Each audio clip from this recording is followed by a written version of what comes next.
स्तनमा गाँठो देख्नु भएको छ? यसलाई सामान्य भनेर इग्नोर गर्नुभएको छ भने रोकिनुहोस्।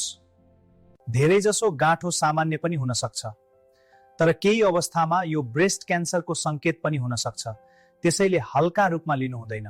नमस्ते, म डाक्टर प्रकाश। यो भिडियो अन्त्यसम्म हेर्नुहोला र यस्तै जानकारीका लागि मलाई फलो गर्नुहोला। कस्ता लक्षण भएमा बढी खतरा मानिन्छ? ध्यान दिनुहोस्, यी वार्निङ साइन्स देखिए तुरुन्त जाँच गराउनुहोस्।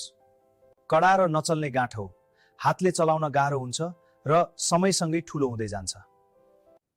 स्तनको आकार वा आकृतिमा परिवर्तन, एउटा स्तन अचानक फरक देखिन थाल्छ। छालामा खुम्चिने वा डिम्पल जस्तो देखिनु, ऑरेन्ज पिल जस्तो टेक्सचर देखिन सक्छ। निप्पलबाट रगत वा अन्य तरल निस्कनु, यो गम्भीर संकेत हुन सक्छ। निप्पल भित्र पस्नु, पहिले सामान्य थियो भने विशेष ध्यान दिनुपर्छ। स्तन वा काखीमा दुखाइ वा सुन्निनुकलोको लगातार दुखाइ भए इग्नोर नगर्नुहोस्। यदि यस्तो भयो भने तुरुन्त डाक्टरसँग चेकअप गर्नुहोस्। मेमोग्राफी वा अल्ट्रासाउन्ड जस्ता टेस्ट आवश्यक पर्न सक्छ। चाँडै पत्ता लागेमा उपचार सम्भव हुन्छ। महिलाहरू मात्र होइन, पुरुषमा पनि ब्रेस्ट लम्प हुन सक्छ। अर्ली डिटेक्सनले ज्यान बचाउँछ, ढिला नगर्नुहोस्। दुखेन भनेर ढुक्क नबस्नुहोस्। नदुख्ने गाँठो नै खतरनाक हुन सक्छ।